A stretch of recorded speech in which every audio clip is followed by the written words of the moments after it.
Olá, vamos começar nossa análise de hoje mergulhando num texto antigo que tem uma pegada, olha, de thriller geopolítico moderno. É o capítulo 10 de Isaías. Uma história incrível sobre poder, sobre orgulho e, claro, sobre o destino dos impérios.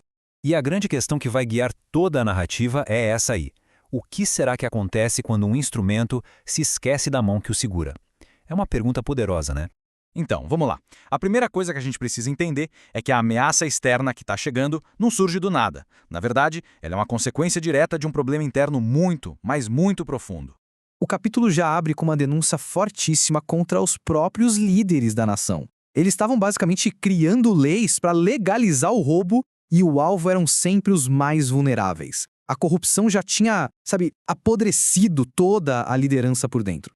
E aí a gente lê esse refrão que é até meio sinistro e que se repete. Ele serve para avisar que, apesar de todos esses problemas, a ação disciplinar de Deus ainda não tinha acabado. Algo ainda maior estava para acontecer. E como que isso acontece? Bom, a resposta vem na forma de uma superpotência estrangeira, o Império Assírio. Ele é descrito aqui como a vara que seria usada para punir aquela nação hipócrita. O mais interessante aqui é justamente o conflito de intenções. Deus tinha um propósito bem específico e limitado para a Assíria, ser uma ferramenta de disciplina. Só que a Assíria não se enxergava desse jeito, né? O plano deles era de conquista total, movido puramente por ambição e orgulho próprio. E isso nos leva direto para o coração do capítulo, aquele momento chave em que o instrumento, a ferramenta de julgamento, fica tão arrogante que simplesmente se esquece de quem está de fato no controle. O profeta usa essa imagem, essa retórica, para mostrar o quão absurda é a situação.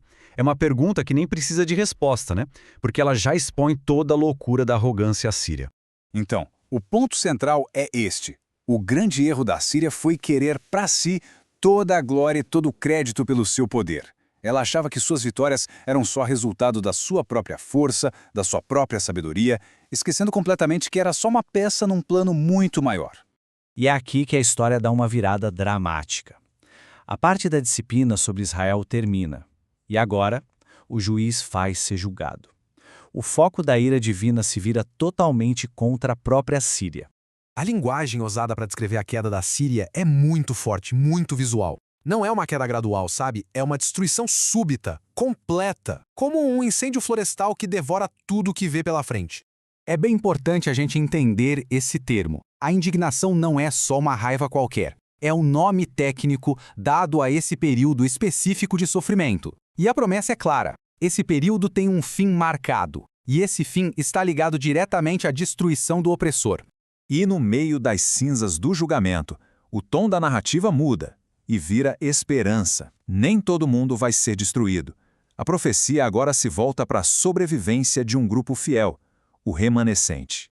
E isso é brilhante porque mostra como a profecia funciona. O próprio filho de Isaías carregava essa promessa no nome dele, Sear-Jasub. Anos antes, o nome dele já dizia que depois da destruição, um pequeno grupo ia sobreviver e ia voltar.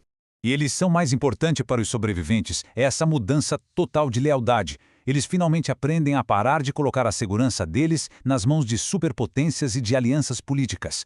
A confiança passa a ser depositada unicamente no Santo de Israel. Chegamos ao clímax da história.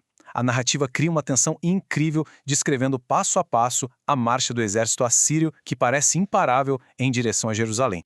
A descrição geográfica é tão detalhada que quase dá para sentir o pânico aumentando. Cada nome de cidade é um passo mais perto do coração da nação. A ameaça não é uma coisa distante. Ela está literalmente nos portões, sacudindo o punho num gesto final de desafio. Esse é o ponto de tensão máxima. O inimigo está ali, bem na frente, arrogante, super confiante na vitória. Parece que, de verdade, não existe mais esperança. E então, com uma simplicidade que chega a ser poética, o jogo vira. Não é por causa de um exército, não é por uma manobra política, nada disso. É uma intervenção divina, direta e repentina. O resultado é descrito com essa imagem de uma floresta inteira sendo derrubada de forma violenta. Os mais altos, os guerreiros e líderes mais orgulhosos da Assíria, são cortados. O orgulho do império, que é simbolizado pelo Líbano, simplesmente desmorona. E assim, essa análise toda nos deixa com essa pergunta final. Uma pergunta que este capítulo antigo lança através dos séculos, nos convidando a pensar sobre quais são as forças que realmente governam a história da humanidade.